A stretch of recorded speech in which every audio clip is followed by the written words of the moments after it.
afternoon. Good afternoon. I came out of 33rd Street going over to the park over there at Marmaris, and Pick it up. And Vic Jeffers took me over, and I was watching Herman Taylor and Rab play and Carl Green play. And after the game was over, I figured I'd get a ride with one of the big timers, John Hunter, 20 grand. I said, you know, my name is Bobby Hunter. He said, we're not related. So I said, well, you know, I'm going back over to 33rd Street. Can I come with you? He said, sure. So I said, I'm going to get a ride in the cab. You know, by the time we walked to 127th Street, it became evident to me that we weren't riding in a cab. And then he told me why his name was 20 grand. He said, because when another guy had his ride over in cabs, he says, I saved my money, and I got it now. He said, I want you to do the same thing. Took me 55 years to find out what he really meant by it. Sandra Holly took care of Ernie Morris. He didn't mention her. Sandra Holly took care of Ernie Morris. Okay. I was at Ernie's first game back at GW. I went up there to see his game play. He was shooting set shots. You know, a young man walked up to me. His name was Jerry Houston, white guy. He said, you remember me? I said, you scored 68 points in 1960 and said in October at LaSalle. He said, okay, you do remember me. Me and Freddie was down in Philadelphia with the great one, the Kangaroo Kid. I could never check him. So he said, maybe you can't check white people.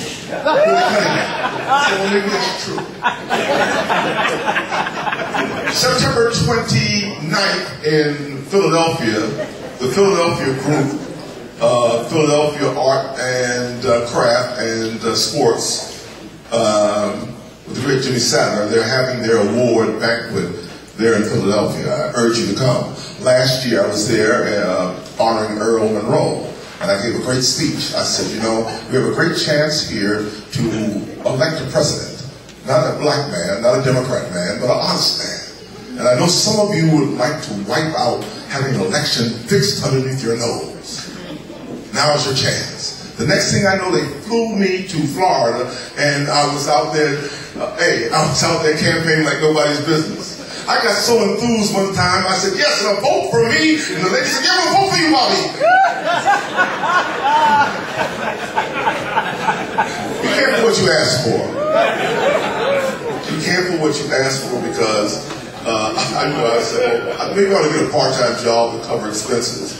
And the next thing you know, I was at a casino where they feed you, and there's money there. A young man asked me from Philadelphia, he said, when are you coming to the Wednesday meeting? I said, didn't I just tell you they feed you and there's money there? I'm not leaving there. How did I learn how to rebound? From Popcorn Ferguson, the most fierce rebound I ever seen. He was in Kingston Troop rebounding where there was beer bottles. He hit Wynn in the face. We jumped in Shomo's car.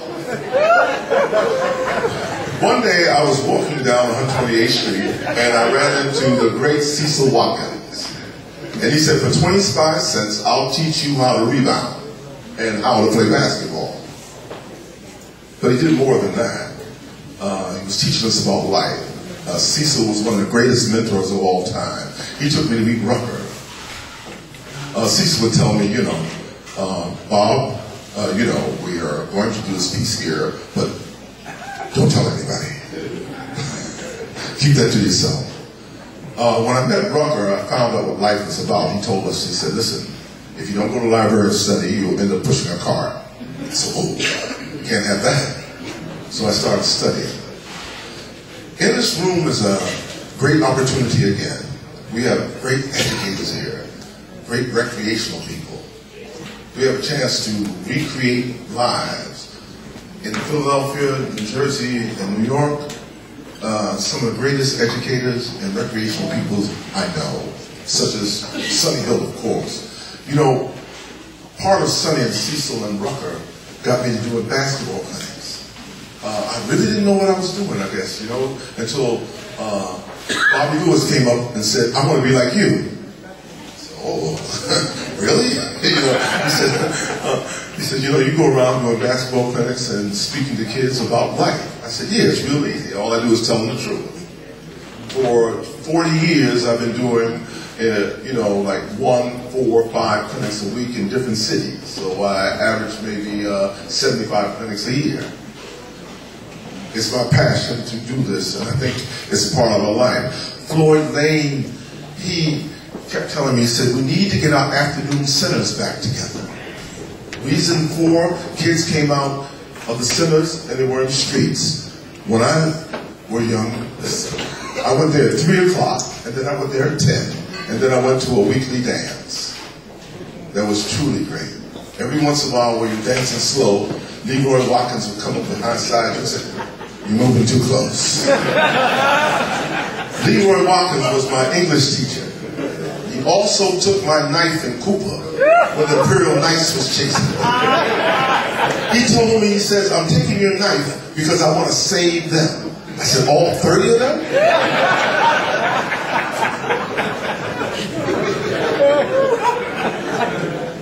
Knowledge canceled his trip to Paris to come here. I'm very impressed with that. Bernard McLean came from Chicago. Yeah, Bernard. I'm very impressed with that. Bernard McLean. Yeah, we had a community say, "Bernard, stand up." Come on, man, you came from Chicago, stand up. All right.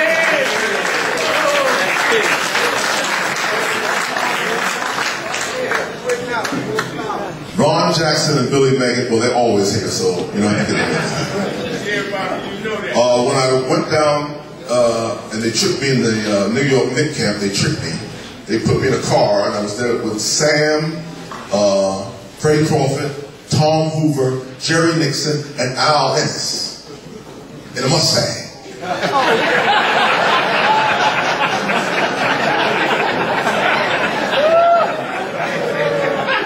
Neil Johnson was the coach from Philadelphia. "Bobby, if you shoot another backhand, left-hand shot, I'll fire you." So one day there was a game. Tom Hoover was beating this guy. I can't remember his name. They were fighting Chink. Yes, that's it. So Neil said, "I want you to go in there and get Chink." Chink had just finished punching Tom. Just as I was coming in, Chink punched the referee.